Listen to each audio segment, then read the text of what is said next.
Juhtus see, mida 5-kuulise USA ja Iraani sõja jooksul pole veel juhtunud.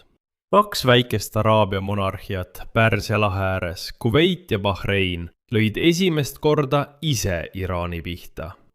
Nad ründasid salaja sõjalennukitega Iraani sõjalisi objekte ja see on selle sõja oluline pööre. Siiani olid need mõlemad riigid ainult ohvrid.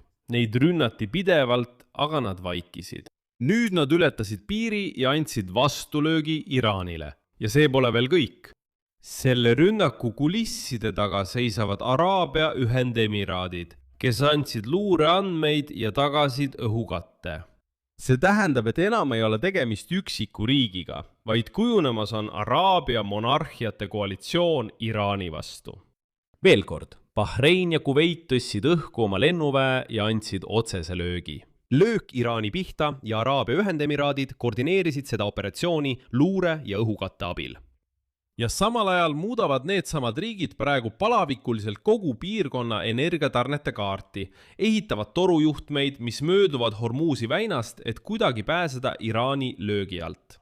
Üldiselt lähme selles saates nüüd koos üksikasjalikult läbi mõlemad protsessid, sest need on omavahel seotud. Ja arutame, kui palju sõda Iraani vastu tegelikult laieneb. Alustan siis tõesti ajaloolisest rünnakust Iraani vastu. Wall Street Journali andmetel tõusid juba juuli alguses Bahreini ja Kuveidi õhujõudude hävitajad öösel salaja õhku ja korraldasid rea õhurünnakuid Iraani territooriumile. Mõlema riigi jaoks oli see esimene kord ajaloos, kui nad andsid Teheranile otsese sõjalise vastulöögi. Mis olid sihtmärgid? Ajalehe allikate andmetel tabasid löögid droonide ja rakettide ladusid ning teisi sõjalisi objekte. Ehk siis rünnati just neid vahendeid, millega Iraan neid ise ründab, droonide ja rakettide arsenaale. Tahan märkida, et nii Kuveit kui ka Bahrein kannatavad praegu kõige rohkem Iraani rünnakute all, kuna nende territooriumil asuvad USA sõjaväebaasid. Aga selle salajase operatsiooni võtmetähtsusega detail on Araabia Ühendemiraatide roll. Araabia Ühendemiraadid, kes olid juba sõja algfaasis Iraani vastu mitmeid lööke andnud, andsid seekord sihtmärkide kohta luureinfot ja tagasid löögigrupile õhukatte. See tähendab, et emiraadid olid selle operatsiooni korraldajad ja sihtmärkide määrajad, samas kui Kuveit ja Bahrein olid täideviijad. Ja siin on, mida Wall Street Journal selle fakti olulisuse kohta ütleb. See, et ühe operatsiooni raames tegid koostööd kohe 3 riiki, Bahrein, Kuveit ja Ühendemiraadid, näitab Araabia riikide koalitsiooni tekkimist Iraani vastases tegevuses.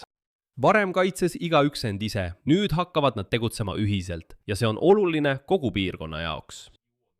Huvitav on see, et Bahreini ja Kuveidi valitsused ei kinnita neid lööke ametlikult, kuid ei lükka neid ka ümber. Miks need 3 Pärsia lahe riiki sellele nii reageerivad? Oluline on ka mõista, miks just need 3 Pärsia lahe riiki sellise otsuse tegid. Miks näiteks mitte Saudi Araabia? Ma arvan, et Pärsia lahe riigid hakkavad mõistma, et see sõda kestab veel mõnda aega. See tähendab lõpuks, et neil tuleb Iraanile otseselt vastu astuda ja lihtsalt ära oodata enam ei õnnestu. Ja minu arvates ongi selles kogu asja tuum. Wall Street Journal kirjutab. Kuu alguses toimunud rünnakud näitasid, et Araabia riigid tunnevad üha teravamalt, et nad on tõmmatud pikaleveninud konflikti. 5 kuud lootsid need monarhiad kõrvale jääda, olles lihtsalt Ameerika sõjaväebaaside asukohaks. Aga Iraan ründas neid regulaarselt just seetõttu, et nende territooriumil asuvad USA sõjaväebaasid ja mingil hetkel muutus see talumatuks. Tuletan meelde konteksti, et oleks selge, mille eest nad kätte maksid. Siin on Bahrein, Kuveit, Emiraadid. Viimastest sündmustest. 19.–20. juulil puhkes Kuveidis Iraani rünnaku tõttu tulekahju elektrijaamas ja magestusjaamas. 20. juulil ründas Iraan Ameerika objekte Bahreinis ja Kuveidis ja pärast seda ründab Iraan neid riike sisuliselt igal ööl. Ka Emiraatidesse on lööke jõudnud. Dubai jäi seisma, lennujaama tabati ja nii edasi. Iraan muutis neid riike kuude kaupa sihtmärkideks ja lõpuks nad vastasid. Teherani reaktsioon on etteaimatav. Iraani välisminister Abbas Araghchi ütles, et Teheran ei allu survele ja jätkab tegutsemist, kuni saavutatakse Iraani rahva eesmärgid ja nõudmised. Ja ta rõhutas, me ei nõustu ajutise relvarahuga. Ning Hatam al-Anbiya staabi ülem ähvardas, et nüüd ei ole ka need riigid, tsiteerin, enam turvalised. Aga see kõlab isegi naljakalt. Kuulake, Iraan ähvardab praegu Kuveiti ja Bahreini, et nad ei ole enam turvalised. Samal ajal, kui Iraan on juba 5 kuud just neid pommitanud peaaegu igal ööl. Teate, see meenutas mulle ühte episoodi Vene-Ukraina sõjast. Kas mäletate, kuidas täiemahulise sõja alguses Vene diktaator Vladimir Putin ja kogu tema kaaskond väitsid, et Venemaa polevat veel isegi täie jõuga sõdima hakanud? Putin ütles, me pole ju veel isegi alustanud. Aga kui me kord alustame, siis alles läheb tõsiseks. Ja venelased käisid selle fraasiga päris kaua ringi. Nad kordasid seda, me pole ju veel isegi alustanud. Ja nüüd põlevad Venemaal massiliselt naftatöötlemistehased. Põlevad Wildbergsi laod, Krimm on elektrita, ilma bensiinita ja sisuliselt isoleeritud. Ukraina droonid on halvanud Venemaa sadamad Mustal merel. Ukraina droonid lendavad juba Uraali taha ja ründavad laevu Kaspiskis Kaspia mere ääres. Ja mis siis välja tuleb? Kas Venemaa polegi veel päriselt sõdima hakanud? Või on see natuke midagi muud? Ja see Hatam al-Anbiya juhtkonna avaldus Bahreini ja Kuveidi kohta on sellele väga sarnane. Nad ütlevad, nüüd te siis julgesite meid rünnata, nüüd te ei ole enam turvalised. Aga te pommitasite neid 5 kuud enne seda. Ja kogu selle taustal kutsus USA saatkond Iisraelis taas Ameerika kodanikke üles olema eriti ettevaatlikud ja säilitama valvsust. Ja olema valmis võimalikeks lendude tühistamisteks, õhuruumi sulgemiseks ja muudeks häireteks. Nüüd selle saate teine, mitte vähem oluline osa, sest Araabia riigid mitte ainult ei hakanud vastulööke andma, vaid kohanevad ka selle sõjaga. Ja kõige paremini kirjeldas seda Valge Maja endine Lähis-Ida koordinaator Brett McGurk oma analüütilises veerus CNN-is. See tähendab inimene, kes teenis 4 järjestikuse USA presidendi ajal. Bushil, Obamal, Trumpil ja Bidenil. Vaatame tema teksti üksikasjalikult läbi, sest see selgitab, kuhu kogu piirkond praegu liigub. Peamine mõte McGurkil on järgmine. Iraan on muutnud Hormuzi väina relvaks ja nüüd töötavad tema naabrid selle nimel, et sellest väinast üldse mööda minna. Mitte sellepärast võidelda, vaid öelda, võta endale, meid huvitab midagi muud. Kogu Lähis-Idas kiirendavad valitsused ja energiakompaniid torujuhtmete, sadamate ja transpordikoridoride ehitamist.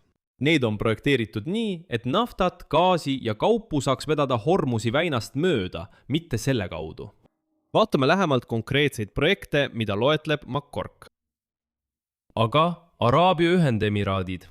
Emiraatidel on juba olemas sadam ja torujuhe. Veidi lõuna pool Hormuzi väina, mis praegu tarnib maailmaturgudele. Siil on veidi alla 2 miljoni barreli päevas.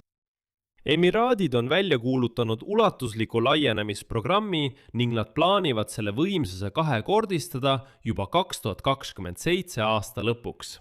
Viies selle 3,6 miljoni barrelini päevas. Järgmisena Iraak ja Süüria. Eelmisel nädalal külastas Iraagi uus peaminister Valget Maja ja teatas 10 miljarditest dollaritest uutest investeeringutest Ameerika naftafirmadelt koostöös Süüriaga. Eesmärk on taastada seisma jäänud torujuhtmed ja ehitada uusi, et eksportida Iraagi ja Kuveidi naftat. Muide, selle marsruudi läbilaskevõime Vahemere suunas on 2-3 miljonit barrelit päevas. Trumpi erisaadik Iraagi ja Süüria küsimustes Tom Barak ütles, et nende projektide eesmärk on muuta Hormuzi väin, tsiteerin, umbes aastaks 2030 täiesti ebaoluliseks. Edasi Iraak ja Jordaania. Iraagi valitsus kiirendab samuti naftatoru ehitamise plaane Jordaaniasse. See ühendab Basra Haditaga Lääne-Iraagis haruga Jordaania sadamasse Akabasse. See võimaldab eksportida naftat Punase mere kaudu maailmaturgudele. Seal on 1-2,5 miljonit barrelit päevas.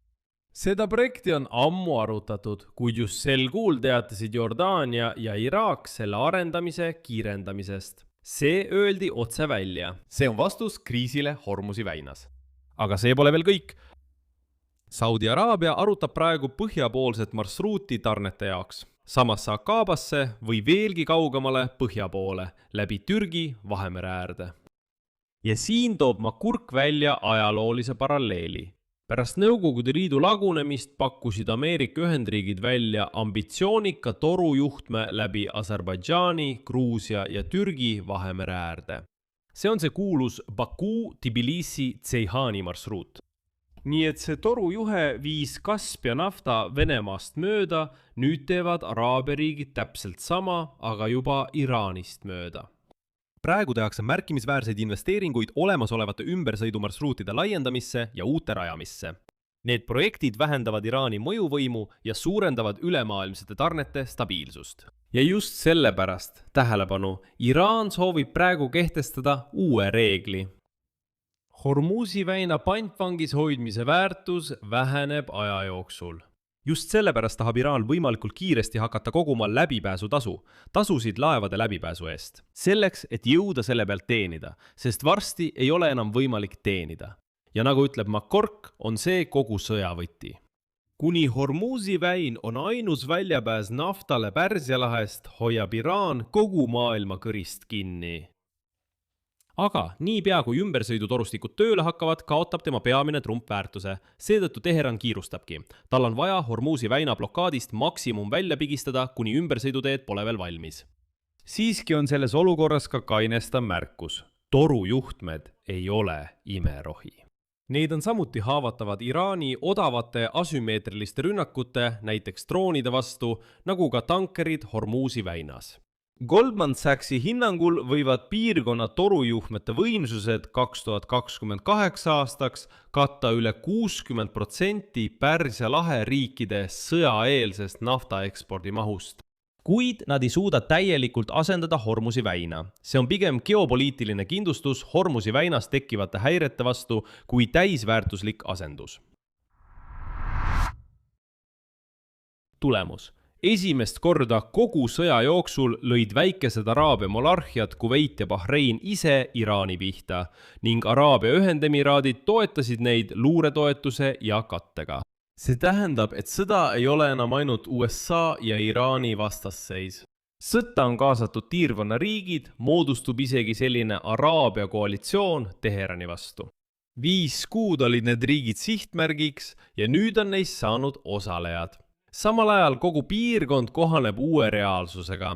Nüüd, kui Iraan muutis Hormuzi väina relvaks, ehitavad naabrid torujuhtmeid läbi Süüria, Jordaania ja Türgi Vahemere ja Punase mere poole muuhulgas.